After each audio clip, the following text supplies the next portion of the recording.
책을 그냥 읽기만 하는 것과 그걸 내가 가슴에 새기고 실제 적용하는 거는 별개의 문제거든요. 근데 80권을 내가 읽었는데 당장 바뀌는 게 없다. 그렇다는 얘기는 아마 대부분의 것들을 책을 읽기만 했고 적용했던 게 없지 않았나. 안녕하세요, 닥터 부자아빠입니다. 오늘의 구독자 사연 같이 한번 읽어보도록 하겠습니다. 안녕하세요, 닥부님. 20대 후반 이제 막 직장 생활을 시작한 사회 초년생입니다. 연봉은 3천 정도입니다. 자취를 하고 있어 저축을 한다라고 하면은 1년에 약 1천만 원 정도 가능한 수준입니다. 연봉은 비록 낮지만 자산의 목표는 10년 내 순자산 100억으로 잡았습니다. 최소 100억 이상은 있어야 부자라고 생각을 하기 때문입니다. 저도 닥부님 영상 애청자이며 영상에서 나오는 좋은 지역들을 투자해보고 싶은데 당장 할 현금이 없어 매우 답답하기만 합니다. 제가 현재 상황에서 당장 할 수 있는 것은 없다고 판단을 해서 지난 약 9개월 동안 부의 추월 차선 등 자기개발 서적을 80권 이상 읽었습니다. 근데 어떻게 하라 정도는 막연하게 알겠는데 당장 직장을 그만두고 사업을 할 수 있는 것도 아니고 그럴 엄두도 나지 않고 막막하기만 합니다. 부동산 투자에 대한 의견을 주로 주시는 것 같은데 이러한 젊은 청년의 부자가 되고 싶은 열망, 방향성에 대한 조언도 가능하다면은 고견을 한번 여쭙고 싶습니다 라고 이렇게 사연을 주셨어요. 뭐 지역에 대한 고민 상담보다는 현재 직장인이고 연봉이 3천이고요 1년에 저축을 한다라고 했을 때 한 1,000만 원 정도 저축을 할 수 있는 상황에서 어떻게 하면 내가 부자가 될 수 있는가.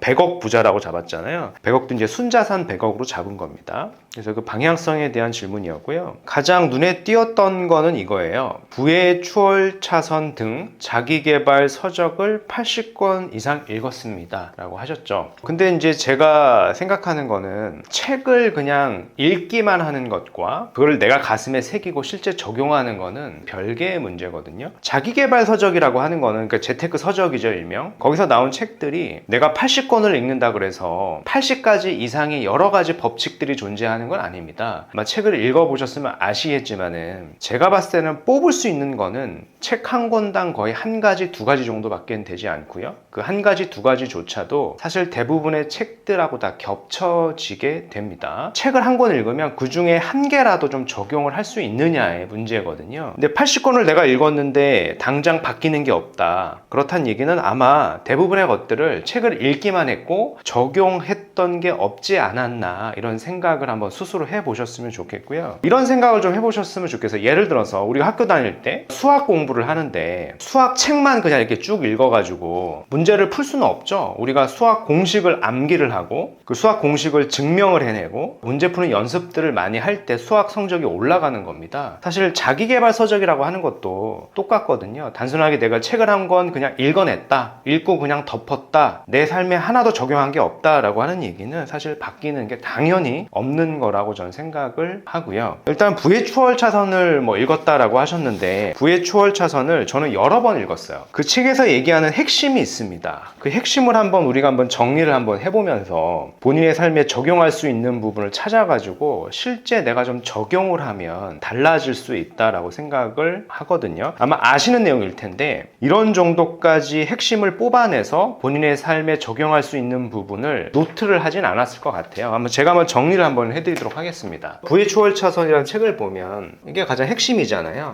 첫 번째는 인도를 걷는 사람이 있어요. 두 번째 허행 차선을 달리는 사람이 있고 세 번째는 추월 차선이죠. 이 세 가지 케이스에 대한 얘기가 이렇게 쭉 나옵니다. 아마 아실 거예요. 근데 저는 이제 부동산 자산과 사업의 관점에서 이거를 보면 인도를 걷고 있는 사람은 자산이 없는 사람이죠. 자산이 없다는 얘기는 무주택자란 얘기고 소득은 근로소득만 존재를 합니다. 현재 구독자분의 상황과 똑같죠, 사실. 나는 인도에 있는 거예요, 지금요. 그러니까 내 삶에 변화가 없는 겁니다. 서행 차선을 걷는 사람은 부동산을 섞는다라고 하면 자산이 부동산이죠. 한 채 정도는 있겠죠, 최소. 그리고 근로소득이 있고요. 또는 사업소득이 있을 겁니다. 근로소득과 사업소득을 각각 내는 사람도 있고 이걸 같이 내는 사람들도 있어요. 요거는 이렇게 보시면 돼요. N으로 보시면 좋을 것 같고요. 이게 저는 서행 차선이라고 정의를 하고 싶어요. 다시 정의를 한다라고 하면 추월 차선은 어떤 사람이냐? 자산이 최소 두 채 있는 사람. 사람에 따라서는 좋은 거 하나 아주 큰 거를 갖고 있는 사람도 여기에 해당이 될 수 있고요. 예를 들어 보는 겁니다. 여기는 근로소득도 있고 역시 사업소득도 있을 겁니다. 근데 중요한 게 이 근로소득과 사업소득이, 특히 근로소득이 남의 회사에서 받는 근로소득을 얘기하는 게 아니라요, 기업, 본인의 법인이 있고요, 본인의 법인을 통해서 근로소득이 나는 사람을 얘기하는 겁니다. 이런 사업소득도 마찬가지고요. 여기에 해당이 된다라고 하면은 추월차선이에요. 근데 이제 보내주신 내용을 제가 쭉 읽어보니까 순자산이 100억 이상 있어야 된다라고 그랬잖아요. 100억 이상 있어야 되는 사람은 사실은 1번, 2번의 확률보다는 3번의 추월차선을 타는 사람일 확률이 굉장히 높은 거예요. 그래서 내가 1번에 있어서는 영원히 불가능한 거죠. 최소 2번에 오거나 이제 3번으로 와야 되는 거고, 이거는 부의 추월 차선을 유학을 한 거죠. 인도가 아니라 서행 차선으로 왔다가 서행 차선에서 결국엔 추월 차선으로 가야지만 인생이 좀 바뀔 것이다, 이런 얘기를 하는 거고, 또 다른 책, 아마 김승호 회장님이 쓰신 책도 한번 읽었을 거라고 좀 생각이 되는데 이와 비슷한 얘기가 나옵니다. 첫 번째 PER 0, 이 두 번째는 PER 한 3 정도 될 것 같고요.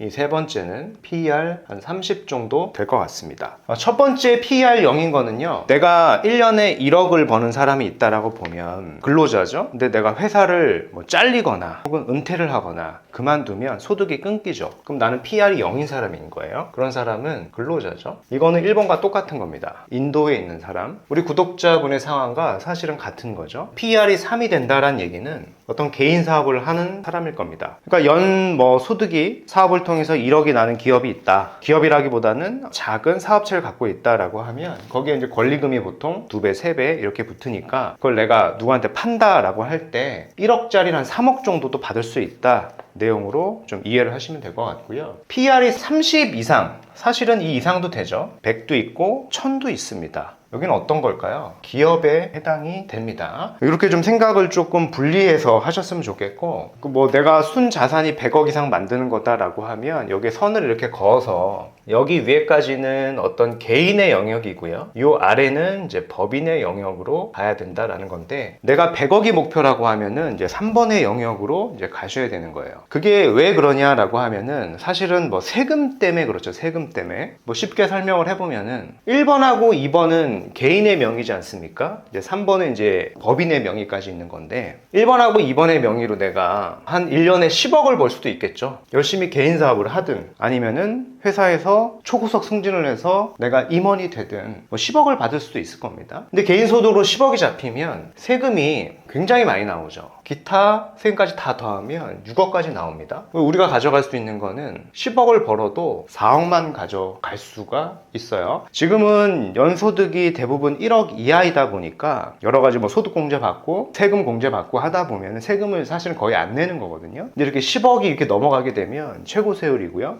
여러 가지 세금들이 더 붙다 보니까 실제 공제되고 나면 남는 이익 자체는 많이 없다라는 거예요. 근데 3번의 레벨 같은 경우에는 좀 다른 얘기죠. 내가 10억을 벌었어요. 그러면 법인이니까 세금을 약 한 2억 낼 겁니다. 그럼 남는 게 이제 8억이겠죠. 근데 단순하게 이제 산술적으로 봤을 때는 2배라고 생각을 할 수도 있는데, 이 기업이라고 하는 거는 이 PER이죠. 내가 가진 기업의 특성상 PER을 계속 늘릴 수가 있어요. 보통 내가 어떤 인터넷 베이스의 회사다라고 하면은 PER이 20에서 30, 40 그 이상도 인정을 받다 보니까 내가 연 순이익이 세금을 빼고 8억이 난다라고 하면 단순하게 8억짜리 회사가 아니라요, 여기 30배가 붙죠. 그럼 이 회사는 얼마인가요? 240억짜리도 되는 거죠. 이미 목표를 하셨던 게 100억이라고 하셨는데 얘 추월 차선을 타게 되면은 사실은 바로 가능한 거죠. 얘를 누구한테 240억 주고 팔 수도 있는 겁니다. 그럼 세금을 내고 나서도 얘는 200억 정도 남을 거 아닙니까? 한 180억, 한 190억 남을 겁니다. 그럼 목표로 하는 건 달성이 되는 거죠. 그래서 이런 식으로 한번 도식화를 좀 해보셨으면 좋겠어요. 그러면은 현재 내가 이제 직장인이니까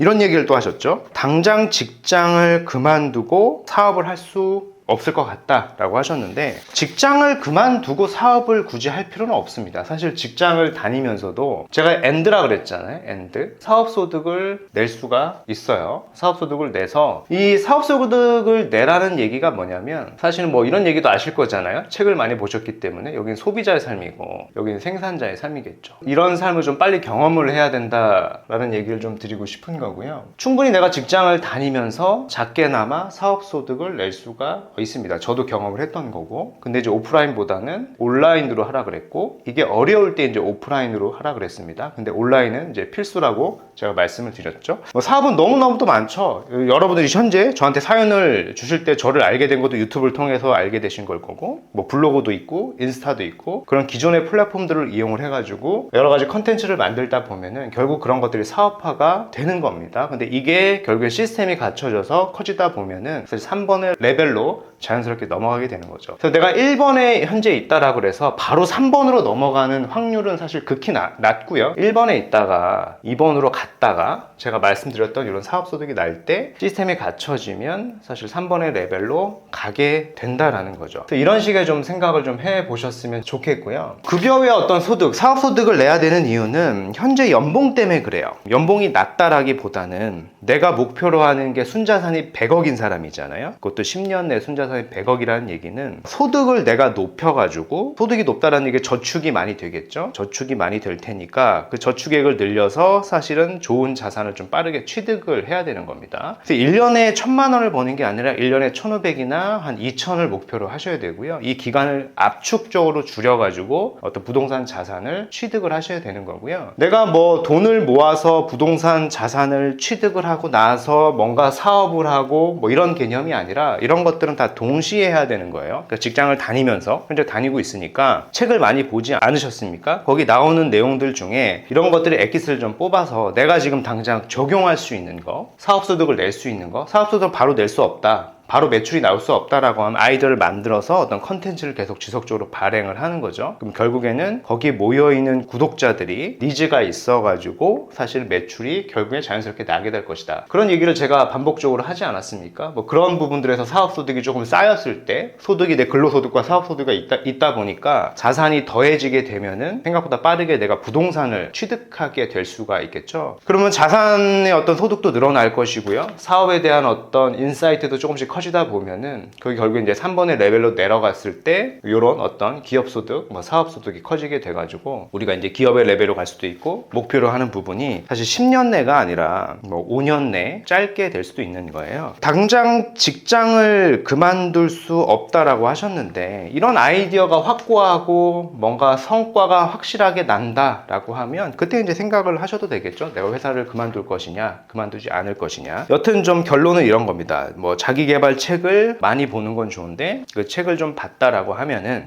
실제 80권 읽어서 80가지 얘기가 나오는 게 더 적게 나올 거예요. 다 대부분 다 연결이 되어 있다 보니까 뭐 한 가지, 두 가지, 세 가지도 좋으니까요. 그런 것들 내 삶에 좀 적용을 해보자. 아마 대부분의 자기개발 책들은 뭐 소비자, 생산자 이런 얘기가 나올 것이고, 소비자의 삶이 아니라 생산자의 삶을 살라라고 하잖아요. 그러니까 그런 생산자의 삶을 내가 살면 되는 거예요. 작게 나면 시작을 하면 되는 거고, 처음부터 뭐 돈을 받고 파는 게 아니라 컨텐츠를 무료로 제공을 하다 보면 돈을 받고 팔 수도 있을 것이다. 그러면 그런 것들이 반복이 되다 보면 커지고 시스템화 될 것이다 라는 거고요. 그런 과정 속에서 급여 외 소득이 나오다 보니 그런 소득과 이런 저축액이 더 커지게 되겠죠. 그럼 내가 좋은 자산을 충분히 빠르게 취득할 수 있는 시점이 1년에 1000만 원이 아니라 1년에 2000, 3000 이렇게 더 압축적으로 돈을 더 빨리 모을 수 있게 될 겁니다. 제가 실제로 경험했던 부분이기 때문에 이렇게 말씀을 드리는 거고요. 아무래도 이제 이 영상이라고 하는 거, 유튜브 영상이라고 하는 거는 한 10분 내외로 찍어서 함축적인 내용을 좀 말씀드려야 하다 보니까 제 말이 좀 가슴에 안 와닿을 수도 있는데요. 후에 추월사선 다시 한번 좀 읽어보시고, 그러니까 책을 여러 권 읽는 것보다는 괜찮은 책 한두 권, 두세 권 정도를 반복적으로 읽고 거기서 인사이트를 뽑아서 내 삶에 적용하는 게 더 중요한 겁니다. 다독이 된다 그래서 사실은 저는 그렇게 좋은 것 같지는 않아요. 사실 80권이면 이 책 가격도 무시할 수 없잖아요. 그래서 책은 다 비슷한 얘기를 하기 때문에 몇 권의 책들을 반복적으로 읽고 내 삶에 좀 적용을 해나가자라는 겁니다.